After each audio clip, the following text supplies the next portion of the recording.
Assalamualaikum warahmatullahi wabarakatuh. Alhamdulillah saya berkesempatan di forum yang sungguh sangat baik dan saya memang sering mengikuti dialog-dialog di ILC ini. Pertama saya ingin sampaikan terima kasih kepada para pembicara sebelumnya dan saya melihat ini adalah wujud cinta dan peduli kita dengan persoalan pendidikan kita.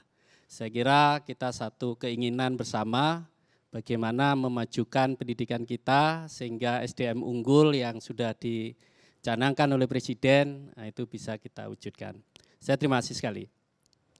Yang kedua, saya ingin memulai dari beberapa ralat mungkin ya, dan sekaligus memberikan informasi. Dan tadi pertama sudah disampaikan oleh Pak Mardhani Alisera terkait dengan dana fungsi pendidikan. Sesungguhnya yang ada di Kemendikbud itu tidak terlalu besar, hanya sekitar 70 triliun, itu pun utamanya adalah untuk pembayaran tunjangan profesi guru non-PNS, biaya operasional pendidikan untuk perguruan tinggi, dan melaksanakan program Kartu Indonesia Pintar.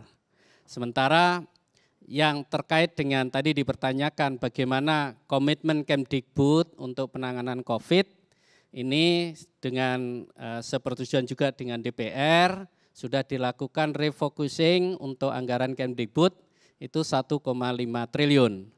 Dan yang berikutnya terkait dengan anggaran untuk program organisasi penggerak itu juga perlu saya sampaikan tidak lagi 595 miliar. Setelah dilakukan refocusing maka anggaran untuk POP pada tahun 2020 ini adalah sebesar 283,3 miliar. Nah inilah yang dikelola oleh Kemendikbud terkait dengan organisasi penggerak. Nah terhadap beberapa ungkapan tadi yang sudah disampaikan oleh pembicara sebelumnya, saya ingin memulai bahwa semangat daripada program organisasi penggerak ini kan semangat kemitraan, semangat gotong royong yang didasarkan pada bukti.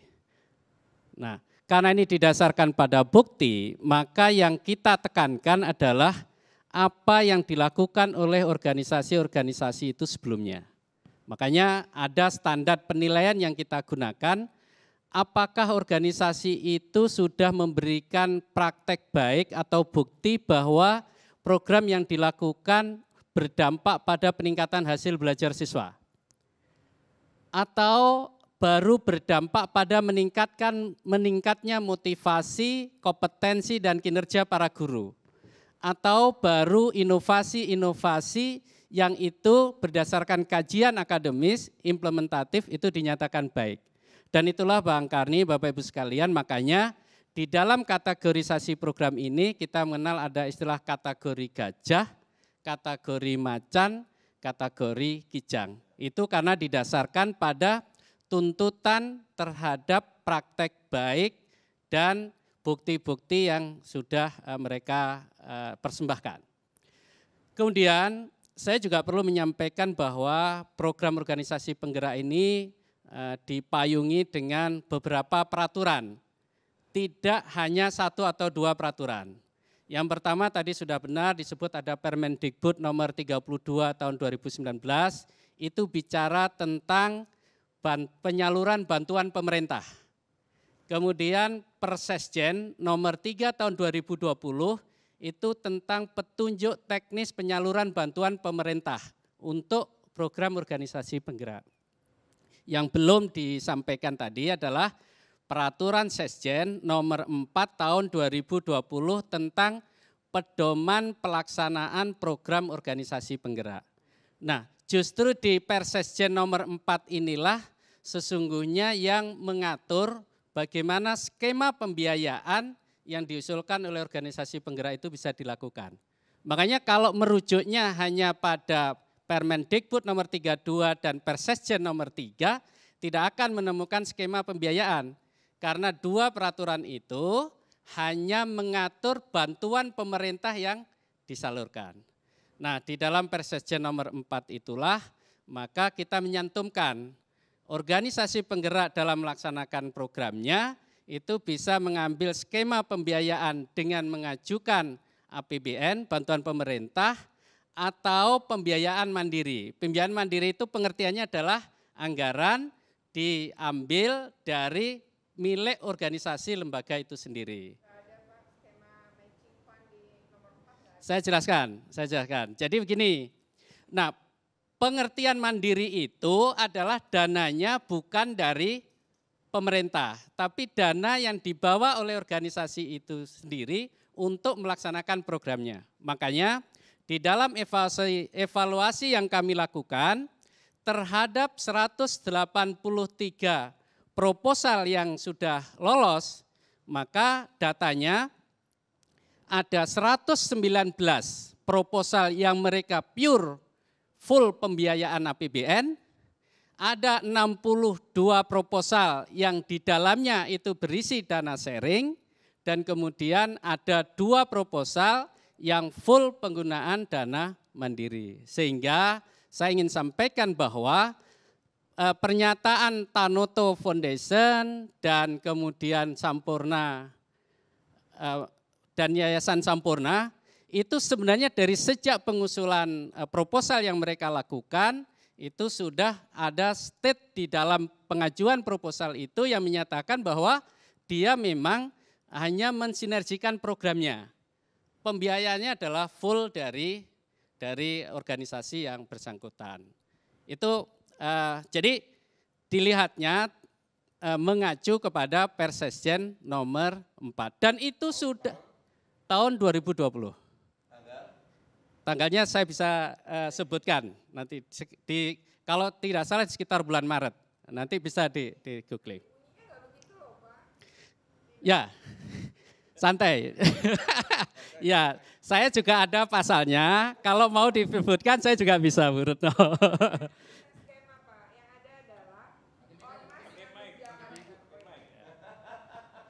Tidak ada loh Pak, di situ berbicara skema Pak. Skema pendanaan itu tidak ada. Yang ada adalah ormas, disebutkan memang ormas yang menjalankan program dengan menggunakan biaya mandiri dapat menjalankan program sesuai dengan rencana yang telah disusun dan melaporkan hasilnya kepada Direktorat Jenderal GTK ke Kementerian Pendidikan dan Kebudayaan. Nah kalau memang dia nggak minta dana pemerintah, ngapain ngusulin proposal, repot banget gitu. Ya bikin aja sendiri gitu ya. Nah ini kan jadinya ada loh pas skema fundingnya nggak ada, saya tidak menemukan. Dan itu kan kalau nggak salah sudah pengumuman dapat gajah kan? Iya. Mohon izin, sudah dapat gajah. Saya perlu jelaskan, melengkapi penjelasan yang bisa saya berikan. Di dalam pembiayaan, ya pembiayaan poinnya adalah di nomor 7 tentang pembiayaan program. Nah di situ dituliskan pelaksanaan program organisasi penggerak menggunakan A. Alokasi anggaran Direktur Jenderal Guru Tenaga Pendidikan dan seterusnya. B. Biaya mandiri yang berasal dari ormas dan atau bantuan dari lembaga donor atau pihak ketiga. Itu ada di dalam Persesjen nomor 4 tahun 2020. Berikutnya, kalau kemudian terhadap proposal yang tadi sempat ditanyakan begini, kok ini program seperti sosialisasinya kurang? Ya, saya sampaikan bahwa tanggal 9 Maret 2020 program organisasi penggerak sudah di-launching oleh Mas Menteri. Acara berlangsung hampir sepanjang hari, saat itu adalah hari Jumat, kalau tidak salah, dari jam 9 sampai sore. Nah, kemudian setelah di-launching tanggal 9 Maret itu, maka mulailah dilakukan pendaftaran.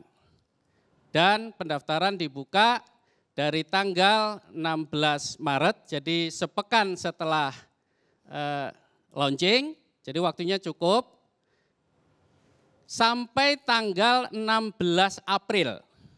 Itu adalah waktu untuk pendaftaran. Ada sebulan. Dan di dalam masa pendaftaran itulah maka sebanyak 4.464 lembaga melakukan registrasi.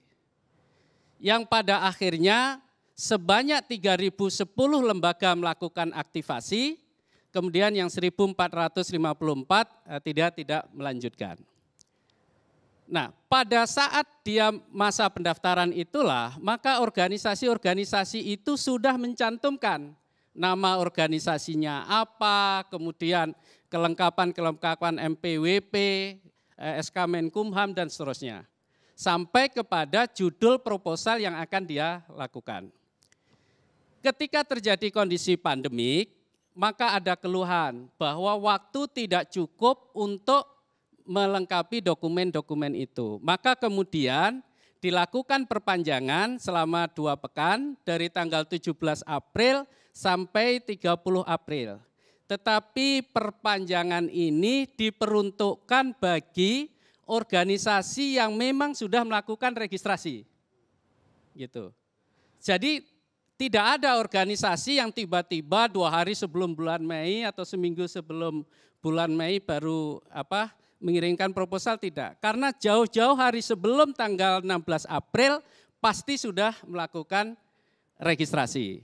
Nah, hanya untuk melengkapi dokumen-dokumen yang dibutuhkan untuk memasukkan proposal itu yang sering ada keluhan, makanya diberi waktu 2 pekan tadi.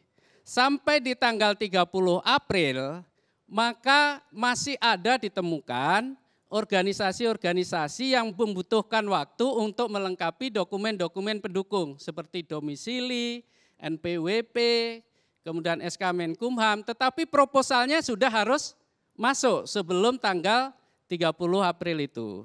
Maka kemudian diberikan perpanjangan perbaikan dokumen dari tanggal 1 Mei sampai dengan tanggal 16 Mei. Insya Allah dengan proses yang begini, ini tidak lagi hanya beberapa 1-2 pekan, tapi sungguhnya program ini dalam rangka untuk melayani para organisasi yang ingin bermitra dalam program ini itu sudah hampir 2 bulan. Ini dari sisi proses. Kemudian yang berikutnya dari sisi evaluasi. Tadi di awal kami menyampaikan bahwa program ini kan didasarkan dengan basisnya itu bukti, praktek baik. Maka di dalam evaluasi yang kami lakukan sekali lagi tidak hanya melihat pada judul proposal. Tetapi petugas tim evaluasi itu mempelajari isi dokumen. Dan itu dilakukan kepada organisasi-organisasi yang sudah dinyatakan lolos administrasi. Nah, saya terus terang menyampaikan bahwa banyak organisasi-organisasi ini punya problem terkait dengan persoalan administrasi. Ada ketidaksinkronan antara SK Menkumham, domisili, NPWP. Nah, ini seringkali nama dan alamatnya yang berbeda-beda. Di dalam petunjuk teknis kami terkait dengan penyaluran bantuan, kita mengatur bahwa harus ada kesesuaian antara SK Menkumham dan dokumen-dokumen tadi. Nah, itulah sebabnya kami dalam mengawal administrasi ini juga melibatkan kawan-kawan dari Kementerian Menkumham.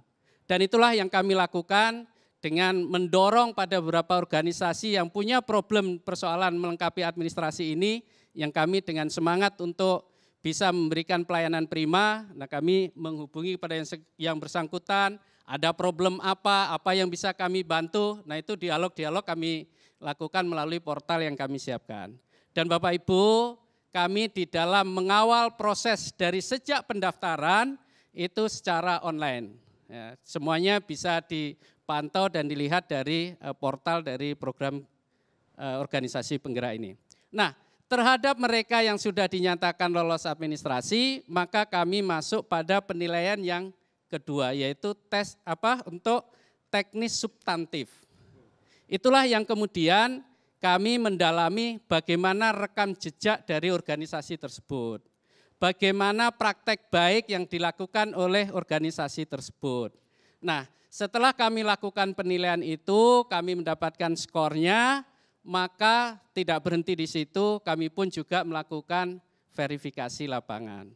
Ya, untuk melihat kecocokan antara dokumen yang dia upload dengan fakta yang ada di lapangan. Bahkan di dalam verifikasi lapangan kami juga melakukan dialog dengan stakeholder, menanyakan kalau dia menyampaikan ada program tersebut di Kabupaten A, kami hubungi dinas di sana untuk mencari pandangan, pendapat bagaimana terhadap program-program tersebut. Nah ini kami lakukan Bang Karni, sekarang sesungguhnya kami melaksanakan program ini kan didasari oleh satu semangat untuk menjalankan prinsip transparansi, akuntabilitas, dan independensi. Sehingga itulah kami dibantu oleh konsultan juga, karena memang kami juga butuh effort seperti itu untuk melakukan evaluasi terhadap proposal yang kami berikan. Nah kemudian hal lain juga yang menjadi concern kami di dalam penyampaian ini, bahwa sekarang ini kita sudah pada tahapan untuk, jadi setelah organisasi itu diumumkan kemarin, itu bukan berarti prosesnya selesai. Kita paham betul mitigasi risiko itu sangat kita perhatikan, karena ini dalam kondisi pandemik, maka di dalam rancangan yang diusulkan oleh proposal itu dengan pembelajaran secara tatap muka, itu adalah bagian yang harus kita kaji kembali untuk melihat apakah situasinya harus berubah menjadi online, dan kemudian yang kedua dari aspek pembiayaan. Perlu saya sampaikan bahwa terhadap dana bantuan yang diberikan oleh pemerintah melalui skema Bampem ini, pengelolaan dan pertanggungjawabannya tetap harus mengacu pada Permenq, Peraturan Menteri Keuangan nomor 72 tahun 2020. Jadi sebenarnya kemitraan yang dibangun oleh Kemendikbud dengan organisasi penggerak ini adalah kemitraan untuk mengelola anggaran, melaksanakan kegiatan pendidikan dan pelatihan berdasarkan praktek baik yang dilakukan oleh organisasi itu, yang sesungguhnya penerima manfaatnya itu ya tetap guru dan kepala sekolah yang menjadi sasaran program. Kami Bang Karni dengan 156 organisasi yang di dalamnya itu 183 proposal dengan note kalau 3 organisasi itu tidak mundur, sesungguhnya kami sudah menghitung melalui program organisasi penggerak ini akan ada 72.000 guru yang itu akan mendapatkan intervensi dengan pelatihan dengan melalui program organisasi penggerak ini. Dan itu melibatkan 12.500 lebih satuan pendidikan. Dan perlu juga saya tegaskan, ini sekaligus untuk menyampaikan bahwa yang mayoritas di Jawa itu adalah domisili organisasi penggerak. Dan ini harus dibedakan antara domisili organisasi penggerak dengan kabupaten sasaran program. Kami sudah memetakan sasaran program yang diusulkan oleh organisasi penggerak ternyata merambah di 34 provinsi kita. Jadi apa yang kita inginkan dengan program ini bisa melayani anak-anak kita yang di 3T, kemudian yang di daerah-daerah marginal, maka secara tidak langsung dari proposal yang diajukan oleh para organisasi penggerak, ternyata harapan itu juga bisa dilakukan. Bahkan juga kami dalam rangka, tadi sempat dikhawatirkan pemilihan konsultannya itu rawan dengan ketidakbenaran dalam pelaksanaan. Kami melaksanakan program ini berkoordinasi dengan LKPP, berkawal juga dengan Inspektorat Jenderal, dan perlu saya sampaikan bahwa mitra kerja kami dengan konsultan yang kita tunjuk menggunakan skema pengelolaan anggaran swakelola tipe 3. Artinya bahwa program dirancang oleh kementerian dan lembaga, tetapi pelaksanaannya bekerjasama dengan organisasi masyarakat. Jadi dari sisi mitigasi risiko kami sangat perhatikan betul, dengan harapan mudah-mudahan memang ini tidak sampai kemudian menimbulkan persoalan-persoalan. Kemudian yang berikutnya, kenapa kemudian organisasi tidak ingin mendapatkan bantuan, tapi juga bekerja sama dengan program ini? Saya dari awal mengatakan bahwa ini adalah program yang sangat terbuka. Siapapun yang ingin menjadi bagian dari pelaksanaan program organisasi penggerak ini bisa terlibat. Dan untuk itu maka assessment yang dilakukan oleh Kemendikbud akan dimulai dari assessment awal, baseline-nya, kemudian di tengah berjalan sampai di akhir. Saya bayangkan bahwa kenapa organisasi yang tidak mengajukan pembiayaan tapi ingin bagian dari program ini adalah dia juga ingin mendapatkan apakah apa yang dia lakukan itu berdasarkan assessment yang dilakukan oleh Kemendikbud juga menunjukkan hasil yang baik untuk peningkatan hasil belajar siswa. Dan kemudian fokusnya pun juga program ini saya kira tadi sejalan dengan yang disampaikan oleh Pak Mardhani. Program ini juga difokuskan pada 3 hal Pak Kani.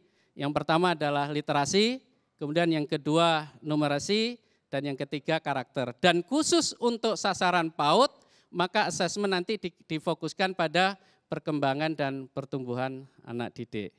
Saya kira yang terkait dengan POP seperti itu, tapi ada satu hal lagi Pak Kani, tadi ada kekhawatiran ini nanti tumpang tindih apa tidak.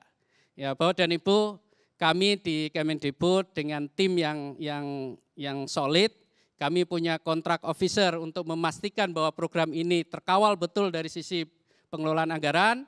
Kami punya field officer yang akan mendampingi program ini untuk implementasi di lapangan, dan tumpang tindih tentu menjadi bagian dari komitmen kami untuk itu tidak akan terjadi, termasuk review terhadap anggaran biaya yang diusulkan oleh organisasi penggerak juga menjadi concern kami, dan itulah yang dipesankan oleh Mas Menteri di dalam evaluasi lanjutan yang sekarang ini sedang berjalan. Saya kira itu Bang Kari beberapa hal yang dapat kami sampaikan, dan mudah-mudahan ini cukup memberikan informasi yang clear kepada semuanya. Terima kasih. Terima kasih.